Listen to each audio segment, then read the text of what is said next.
learning the language of soul rather than the language of self. Self psychology is what we have. We don't have a soul psychology. We don't have a psychology. We have a selfology.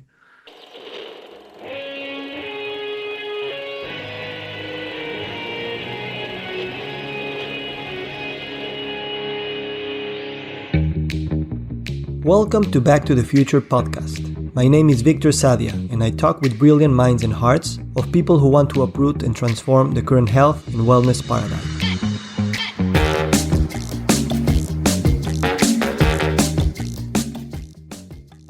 Francis Weller is a psychotherapist, writer, and expert on grief, blending depth psychology with ancient wisdom.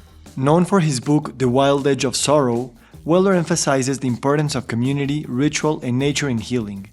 His work advocates for embracing grief as a vital part of life, and so he has dedicated a lot of time to guide grief rituals amongst diverse communities.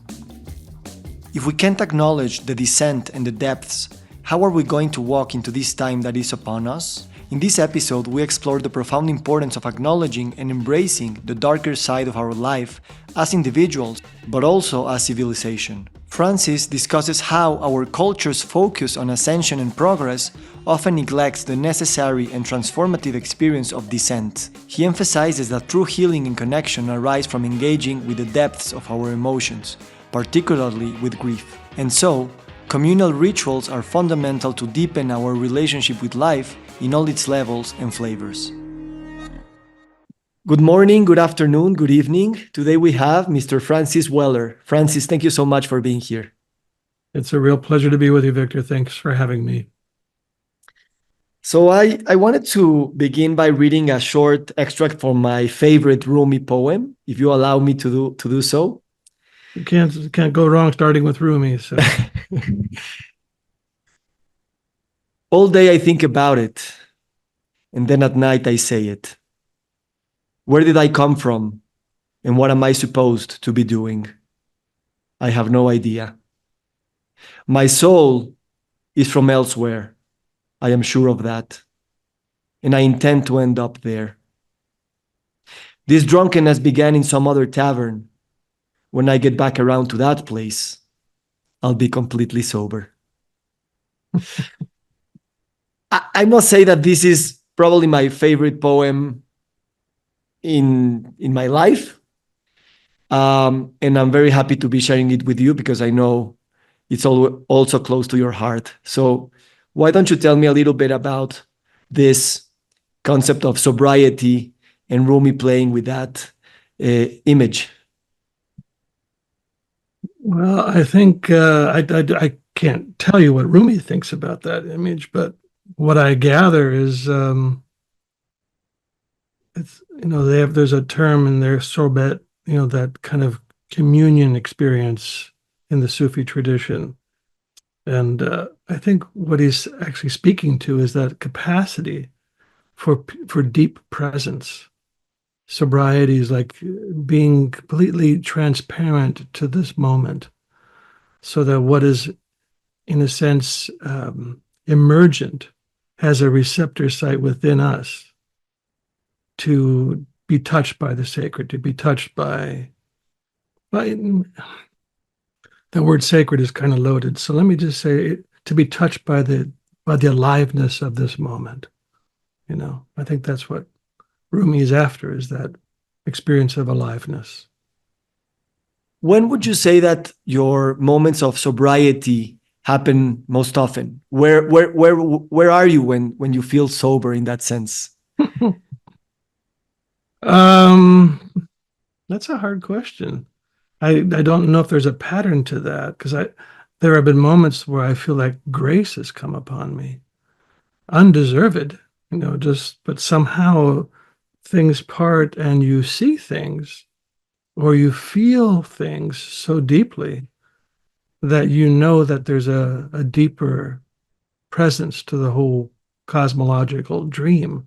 It's not just a mechanical system of atoms bouncing off of other atoms, but there's something quite magical and ordinary, in that moment. So it's more like grace comes. I don't feel like I work for it. I don't think you can plan that.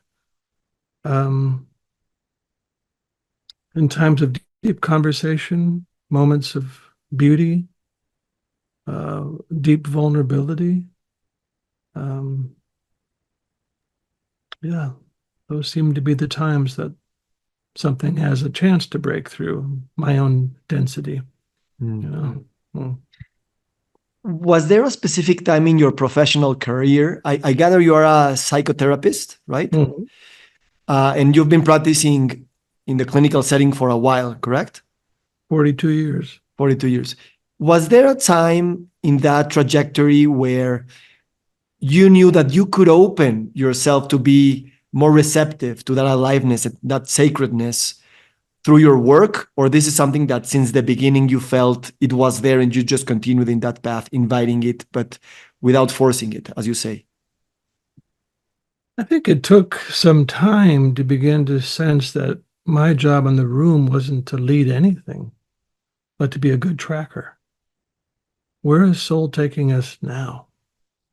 Into what hidden room, what, underground grotto, what subterranean place of imagination.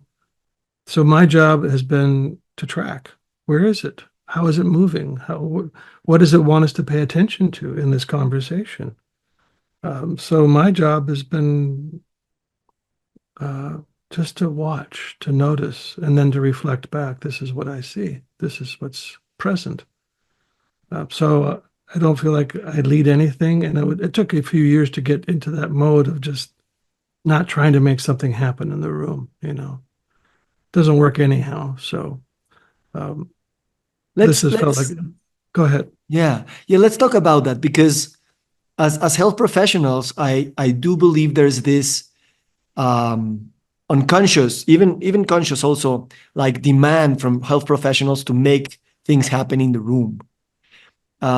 What must happen, or what happened to you, that first you realize that it doesn't make, it doesn't work even if you make things happen, and then that you sit back in a sense, and that's the best way to be a health professional.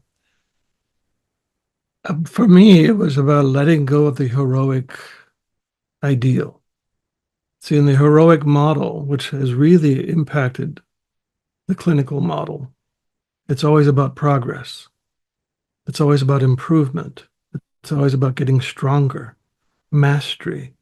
All of these, the words in our language in psychotherapy in particular are quite heroic.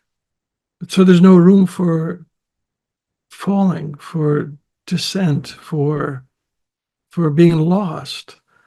I mean, people come into my office and say, God, I think I regressed this week. And I say, wonderful.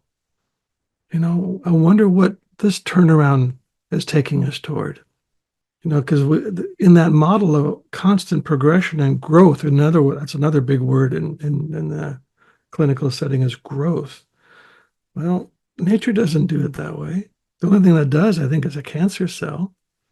So, where are the moments of fallowness, of decay, you know, of darkness? And to begin to imagine that as equally holy to anything that we ascend to in the light. And we become so binary and good and bad and right and wrong and up is good and down is bad. Well, psyche, soul takes us down all the time into the depths, into our grief, into our feelings of inadequacy and lostness and tenderness. And, you know, those are not heroic territories. So I think one of the first things that I had to let go of was that in that pursuit of improvement, making my clients, my patients improve was so freeing. Begin to see, oh no, I've never seen anyone go in a linear process. It's more like a wild, chaotic dance of up and down and backwards and sideways and still. People complain about being stuck, and I say, wonderful. This must be the spot. We have to dig here. Psyche won't let you move on from this place. So learning the language of soul rather than the language of self.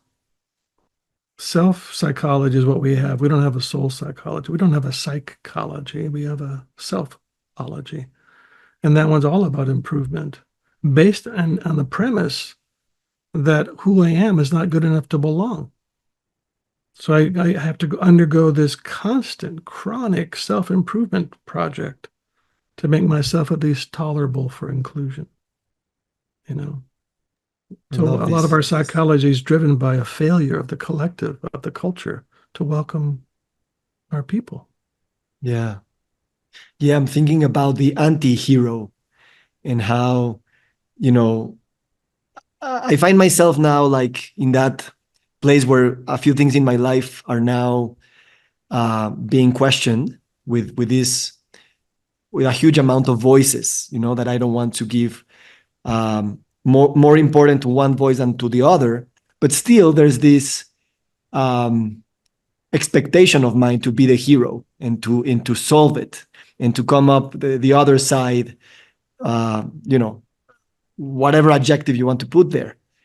Um, and by listening to you, I say, and what about if I choose to be the anti-hero and just let things happen without me having to anticipate what is happening, what will happen on the other side, which probably there's no even other side, right?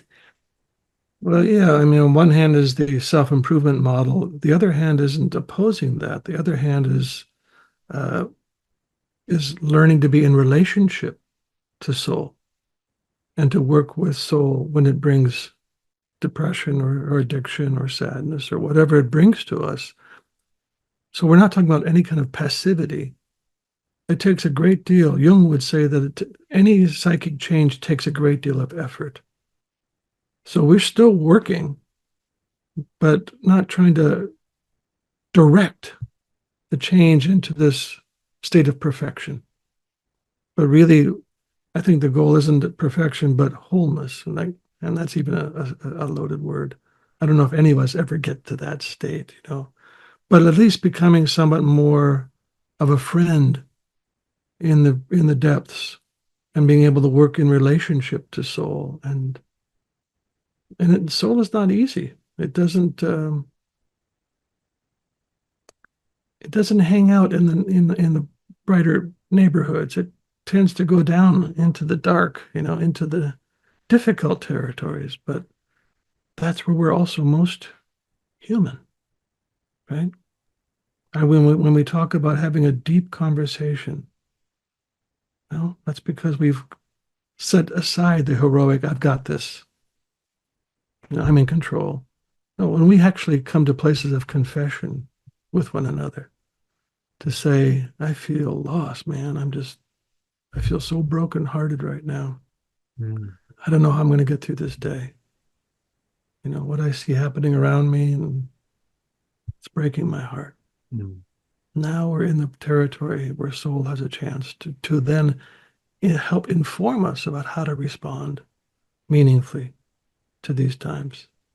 And I'm thinking that even language is more on the light side in the sense because it's putting words to things, and the darkness and the dark is speechless in a sense. It's language. It's not. Once you put language, you're giving it a bit of an explanation, a definition, some sort of clarity. Whereas in the dark,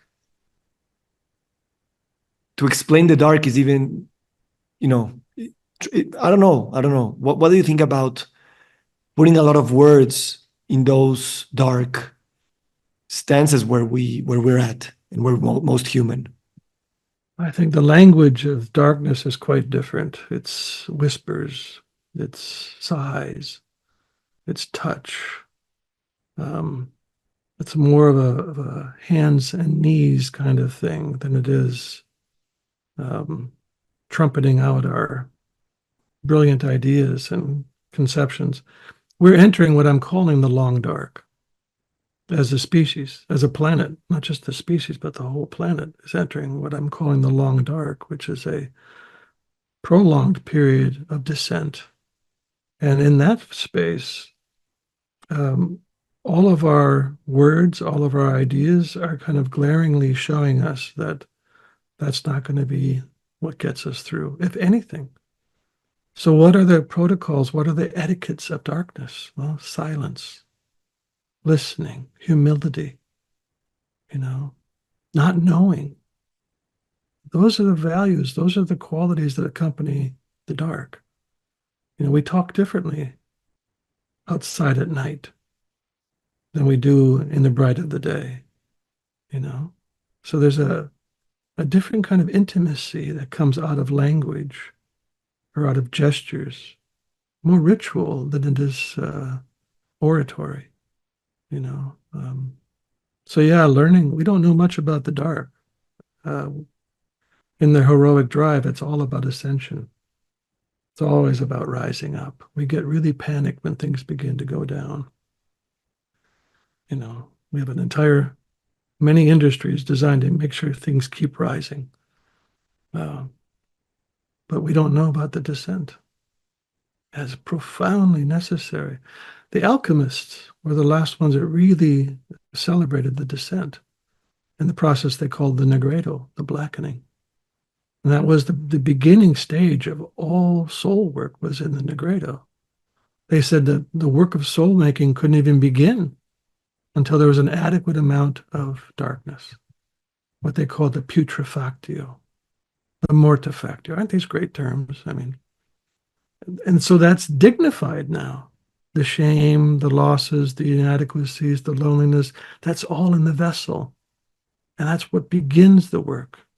It doesn't condemn the work. It actually is what soul is generated from in this imagination. So I love the work of alchemy as a way of reclaiming the whole territory that soul occupies. Thank you. What has happened to you when you are sharing this, I think, beautiful and deep concept of the long dark, when you are invited to conferences, podcasts, communities? How are people responding to this? Because in a sense, at least for me, it's like, yes, thank you for putting a word in what we're all feeling. But at least in my sense, it's like, it still feels like, okay, let's go in the dark for a while and then we'll reemerge on the light. And that's not what you're meaning. It's like really surrender to it. How is people responding to you when you are offering this image, this concept, this way of naming this planetary process? Well, as you would expect, it's mixed. I just gave a large talk in Salt Lake City a few months ago, and it was called Facing the World with Soul. And we talked a lot about the long dark and about descent. And there were so many people who came up to me afterwards who said, thank you for that language. They're therapists, but no one talks about the descent. It's always again about rising and improving and strengthening. Those aren't bad things at all. They're beautiful. But without this other syncopation that's part of soul life, if we can't acknowledge the descent and the depths, man, how are we going to walk into this time that's upon us? It isn't going to be information that's going to save our butts. It's not going to be, the next technology. There's something deeper. It has to, as Wendell Berry, that wonderful poet farmer, said, it all turns on affection. So what I'm hoping for in the long dark is the rekindling of a heart aroused, of a heart feeling its grief and love for the world. And maybe through affection, we might respond, in the coming decades, or it's probably going to be a couple generations of difficult time. So how do people respond? With the recognition that something is being named, and what I like about the term long dark as opposed to the poly crisis or the various languages is that this invites imagination. It invites a soul rendering of where are we, rather than looking at all these critical things are economics or environment or social justice. All again, oh my God, all of that pouring together. But I'm thinking that the long dark is actually a necessity. That the ascent process of civilization has got us to this edge of disaster, of collapse. And it's as if the immune response of the planet is speaking up and drawing us down back into silence. You know, there's a wonderful term in the Inuit language, kartsaluni. And kartsaluni translates sitting quietly together in the dark, waiting expectantly for something creative to emerge. I think that's kind of our guideline for the coming period. We have to get quiet and listen. What is the dreaming earth trying to get our attention? Yeah. No. What does she want us to do and respond in a way that is much more mutual and reciprocal and entangled with the world? Yeah. Yeah. I love how you put the long dark in opposition, or at least as another offering to the word polycrisis, which we've heard a lot, in which it does not invite imagination in the same sense, because we know what poly and what crisis means, and so we think we can get to understand how this crisis is evolving, which I don't think we certainly can. At the same time, it's not only about the name, but also the timing. You know, there's this phrase by Bayo Akomolafe who says, times are urgent, let us slow down. Yeah. And the long dark, and I love the word long, because it's not only dark, it is also long. And that's something that we, with this cult of speed and productivity and being at odds with, you know, the time is now, live at the fullest, and try to prolong life as much as possible and forget about death because, you know, whatever, or try to negate death. The long dark, it's like I don't even know how long is long. Yeah. Yeah, we don't know. I mean, that's the reality of the times we're in. We don't know.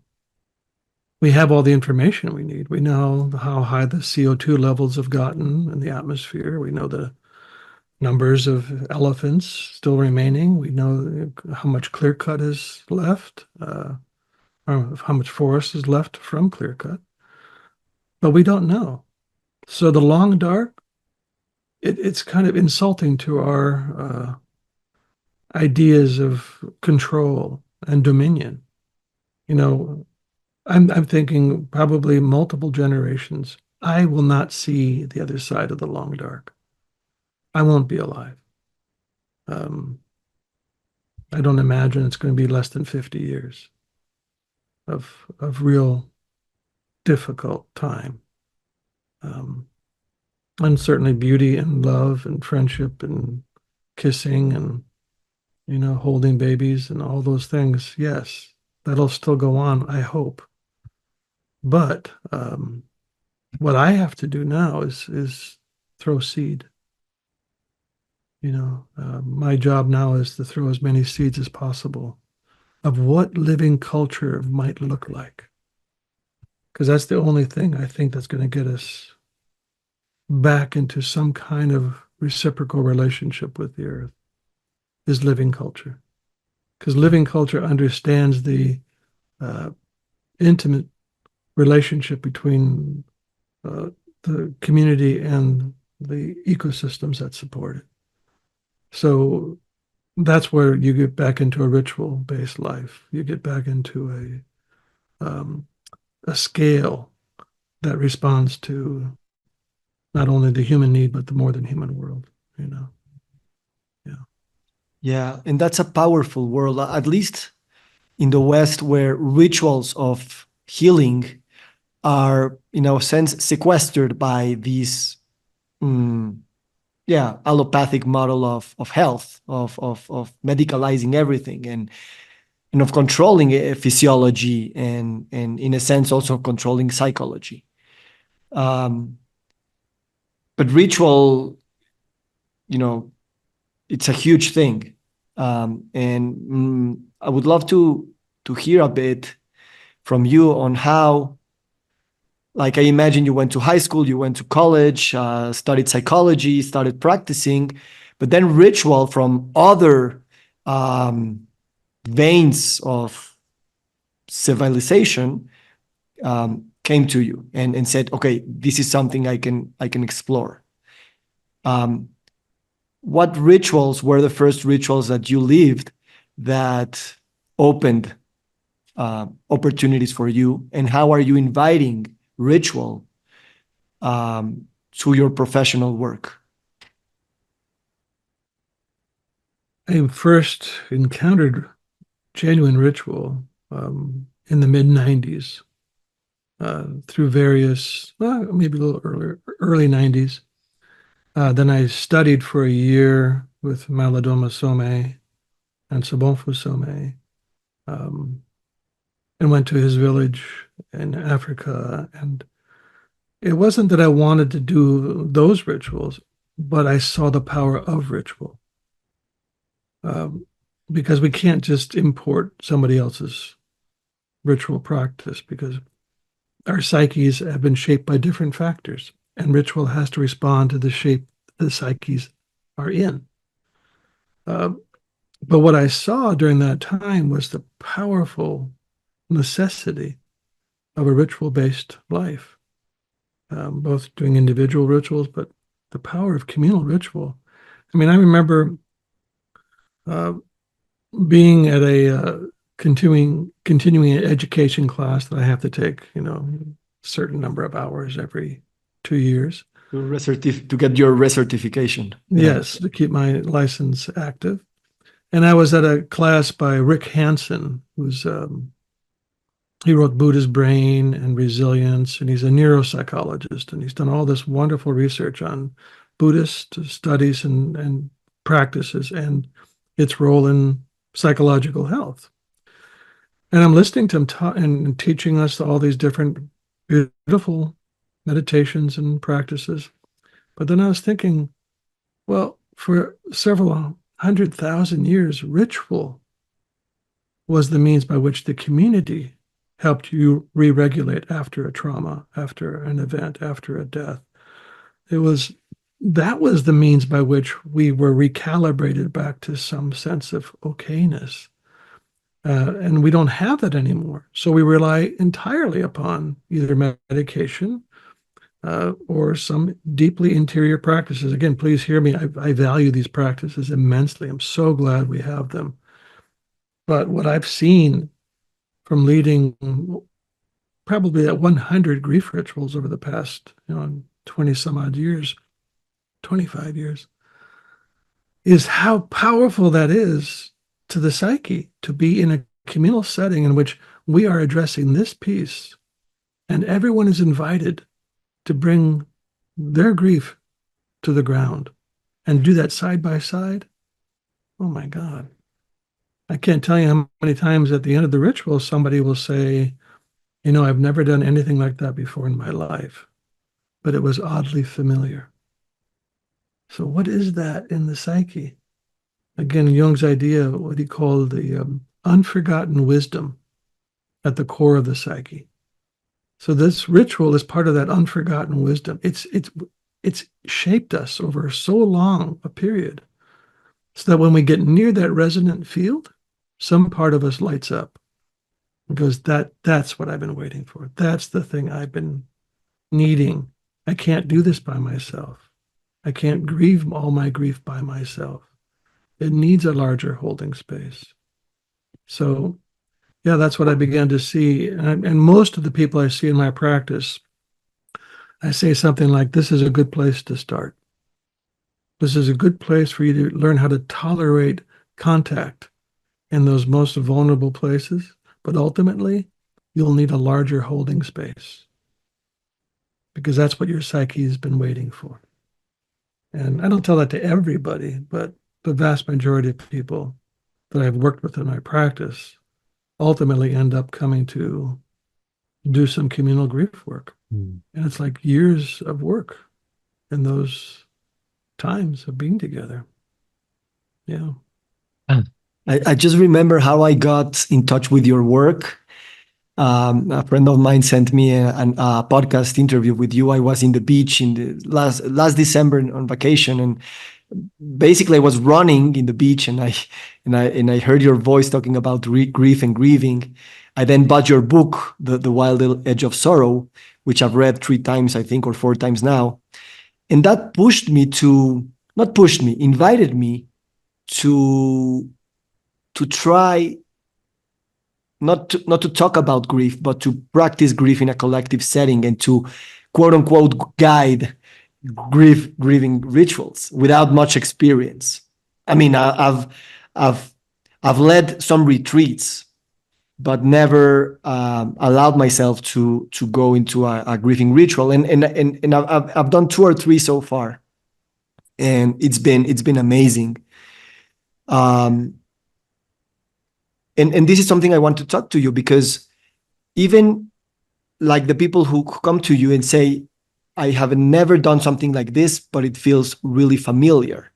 And in your work, when you invite people to try and do it themselves without, get this certification, please buy it from me. It's $999, but if you buy in the next 10 minutes, you'll get 50 off. It's not you trying to sell anything. You say, just go with your intuition.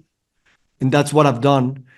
And the same, and people the same way um, respond from their intuition. Um, yeah, tell me about your first grieving ritual that you led. How did you feel before and after? Because I think the first one is important, right? It's when you step Oh, into sure, into sure. a different place. Yeah. Uh, Before I respond to that, let me just say uh, it is important to have some basic understanding of group dynamics, containment, you know, the movement of power and authority in the room. It's important to have some of that ground, um, so we're not just free fall as we go into these spaces, because those spaces can become incredibly intense, very, very intense.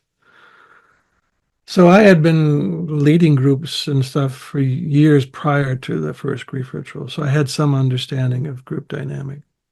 Um, the first one, let's see, it was 1998, 99.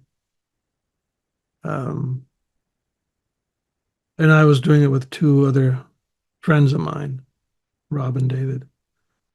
And we didn't do any kind of preparation. We just kind of said, we're going to do a grief ritual now. Because there was some of that in the atmosphere, and it was a men's event, and we could feel it. The men were carrying a lot of grief, so we just basically set up the space for it and conducted it as best we could.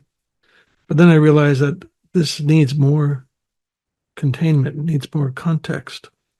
So I began starting 3-day gatherings, because it looks like to me, particularly being a white man on this continent, our grief is so tight and so compacted that it felt like we needed to loosen the material, like composting, turning the stuff over. So we began using writing practices and singing and movement and drums, and to kind of get the body loosened. So I've learned a lot over the years about how to create spaces, particularly for folks who, by and large, have never stepped off the edge of that. In fact, they've avoided that edge until they couldn't avoid it anymore. Their child dies, or a friend commits suicide, or all these things that come into our life and shatter the complacency or the sense of I've got this all under control, and Yeah. that's where we need to meet. Yeah. Thank you. I the first time for me was very similar. We were in a retreat that I was co-leading only for men, and it was a 5-day event, and the grief ritual was scheduled to happen on the second day. And I was very happy that I was, yeah, that was going to happen. But then the atmosphere wasn't ready, and we that was the only activity which changed on the schedule, and it was postponed day by day, because through the meditations, conversations, writing down, dances, and whatever, it didn't feel quite right. And then the last day, the last morning, was the moment where this could happen, and it was beautiful. And I'm very happy that you're telling me this, because I can observe how the first day that it got postponed, it wasn't clear to me that it had to be postponed. It just was just a decision that we had to take in the moment. But then when it happened, I said, this is exactly how it should happen. So it opens this invitation to this full presence that we began talking about. And as a retreat leader or guide, because I don't like those words, just as facilitator or whatever, I always try to be very horizontal. I think that deep presence and that intuition, like the first time with you guys, it was like, we didn't prepare a lot. We said, we're going to do it, right? Because it was intuitively, you were ready, even though you didn't prepare it. It wasn't on the schedule. You didn't have candles, or you were by the fire, right? So yeah, thank you for saying that. And in that sense, my invitation, because I received your invitation from you, is that people approach these spaces. Because as you said, these were seminal to our civilization for thousands of years. This is what has us here today.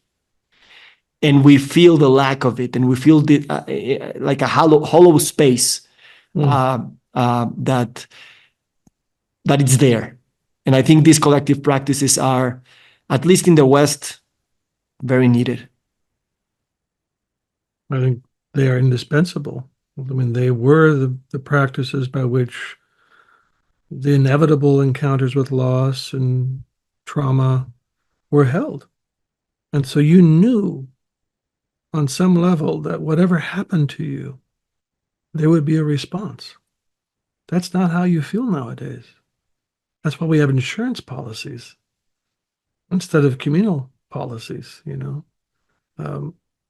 we live anxiously on the edge that, well, what if I break a leg? What if, I get COVID? What if, and we kind of stumble through the world that way without that felt sense of the covering, that the communal covering is there. And if I get hurt, food will come to the house.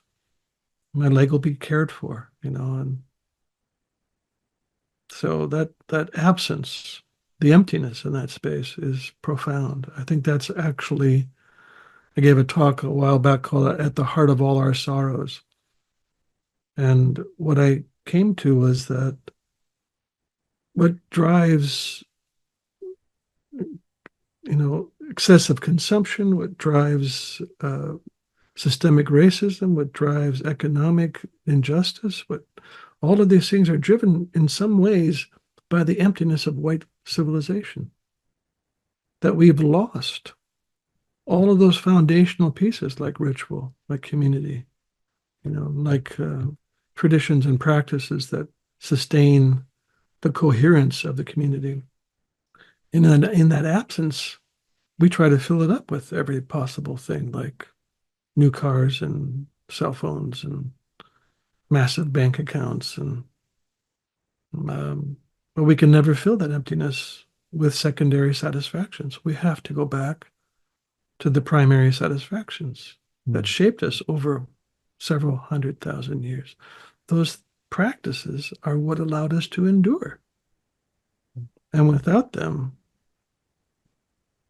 well, we have what we have. Yeah. A civilization that's basically eating itself to death. Yeah. And these collective practices do speak in other languages. It's not just that I'm with you, I will care for you, I love you with the words, but with with the body. That's the language where the body knows, really knows that it's cared for. And it's physical touch and hearing a person, you know, crying or even wailing.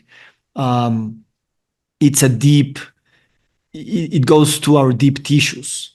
Um, and that's something that there's not enough spaces in Western urban life to talk through those somatic practices. And it's not even invited. It's like, how can you cry in public, right? And just crying, which is like the most superficial of it all, when you would like to scream and to really use your body to express, or not to express, but to really feel what you're feeling. Yeah. Yeah. Yeah, absolutely. No, we don't. We have emphasized self and we've emphasized spirit. So you can go across the country and you can find a meditation center, a yoga center. You know, these spirit-centered, focused places are everywhere, but try to find something based on soul. It's it's really rare, really rare. And you understand what I'm saying in the sense the spirit is that rising and ascending tradition, beautiful, exquisite, peak experience, the heights, the clarity, the vision, while soul is the descending movement down into the depths. They need each other. Spirit without soul can become so detached and so kind of unmoved by the suffering of others. But soul without spirit can become so mired in the heaviness and the denseness of life that it can become overwhelming. So the soul people like me, I need spiritual practices.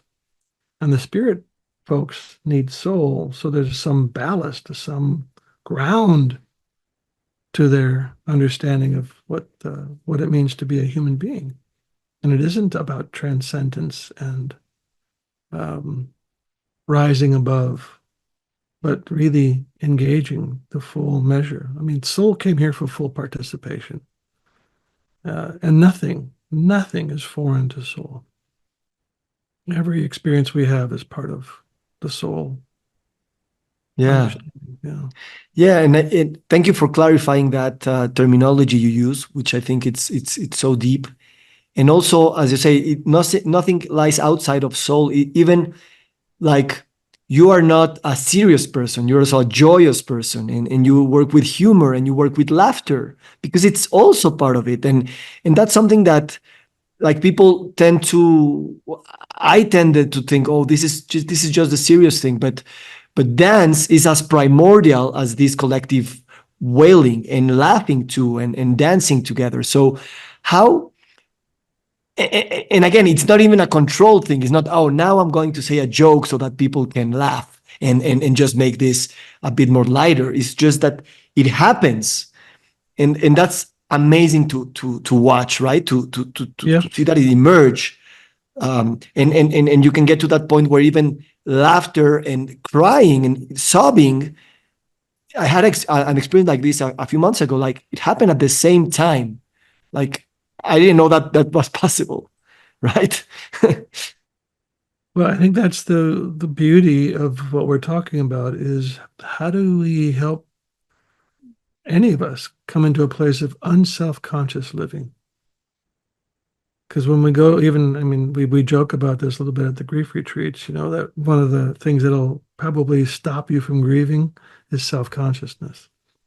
And you'll be, well, I'm not crying as good as she is, or boy, they wrote that piece much better than I. So eventually, with enough repetition, people come to these repeatedly, or even after you've done some of the grief work, that self-consciousness begins to fade, and then laughter is inevitable. Tears are inevitable because you're not monitoring yourself to behave within the spectrum of approvability, but you're just being. Again, back to that presence, you know, just, I mean, that's what I love about the grief work is that invariably at the end of the ritual, we are howling with laughter.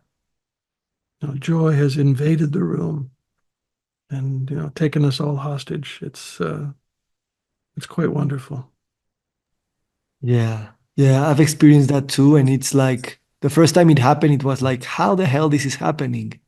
And because I was hugging a person who has a long trajectory of being in places like this, it was the most natural thing for him that we were laughing.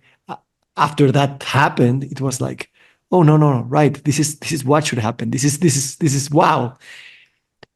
And still, when you are fully present, you are not expecting it to happen. Or, oh, this time I didn't laugh. Oh, something must have happened that it wasn't good enough this time. Hmm. Yeah. Well, I'm glad you brought that last piece up there, Victor, because it's hard to grieve on demand. Okay, now it's 3 o'clock on Saturday afternoon. Let's do it. However, even if it's not your day to grieve, you're needed. So, with the very beginning of our retreats, we start talking about village mind. That after the first opening circle, or everyone has shared a thread of grief, I'll say, did anyone share a grief you couldn't relate to? And of course, you can relate to it. And you may not have had that. You may not have had your child die, or someone die by suicide, or whatever. But we're all in the communal territory of loss and sorrow. So I begin talking about these are our sorrows. It's not a collective of 30 separate sorrows, but it's the communal cup now that we're working with. And the idea of village mind means even if I don't grieve at the time when we're going to do the ritual, somebody else might grieve it, and I will feel that. So I love watching the synergy of that I come away changed even if I didn't grieve because we wept. The village wept. And that's the beauty of repetition with ritual is that I know next time it'll probably be me on the floor and you'll be there holding me when I grieve. So that ecology of sacred, uh, that is what ritual is. There's a deep understanding of the necessity of every participant. There's no spectators in ritual. We're not there to see what I can get from it, but what can we create from this? You know, so that kind of thinking is also very difficult for white Westerners to get their minds around. Is the we that's what we need to be serving as the community, not so much the self. Yeah. Not abandon the self, but yeah, Yeah. And, I I've promoted a lot these group sessions, group clinical settings where I'm not talking about grieving ritual, but just diabetic patients coming together in a circle, or cancer patients, or cardiovascular patients. And this is exactly what happens. Like this is our thing, and part of our disease or our identity of the disease is this um, um, closeted, like we are behind a closet where we cannot talk about our emotions because whatever. hmm And that's also part of diabetes, right? It's amazing how bringing people together in a diabetics group, we begin talking about food and how to purchase food at the market and not at the supermarket or whatever. And we end up talking about feelings, emotions, and what diabetes feels like. And yeah, that's even more healing that learning how to eat correctly, right, right? right, right. I mean, good point. When I'm working with the Cancer Help Program, which I do a couple times a year here in California, when we start working in the group, there's eight participants. Um, we don't talk about cancer that much. We talk about the unlived life. We talk about grief. And we talk about all those untended parts, that are now demanding attention. So yeah, it's how much we neglect our heart and bodies and souls. Of course, that's going to speak to us quite loudly in terms of the symptoms. Yeah. Thank you, Francis. I changed my state when you talked at the beginning of, we don't need to be the heroes, and I let myself, like, in a sense, be more relaxed in this podcast, not trying to get to any specific point, which I loved because we talked about so many things, but it didn't feel like I was just here. Good. Yeah, thank you. Yeah. What if we could live more that way? Hmm? Yeah. The And that's the ritual of beautiful life. thing. This is Monday morning, the week is just starting, There you go. and still, like, it also feels like the week is ending in a sense because we have this feeling of completeness and of yeah, I'm satisfied. When Monday is a day of unsatisfaction, it's just, all your things are to will happen. You're anxious. And now it's like, yes, those things will happen, but at the same time, they're already happened because I'm here. Yeah. Right. Right. Yeah. Beautiful. Thank you, my friend. That's a pleasure to be with you. Yeah. Yeah. Likewise. Thank you. I honor and respect you and your work and your words. I love your poetry. And I feel held by you, and knowing that you are doing what you're doing in another part of the continent, I just feel held. So thank you for doing it. Well, that's beautiful. Thank you for your blessing. Thank you, my Take, friend. take care. Take care. We'll be in touch, I'm sure. Okay.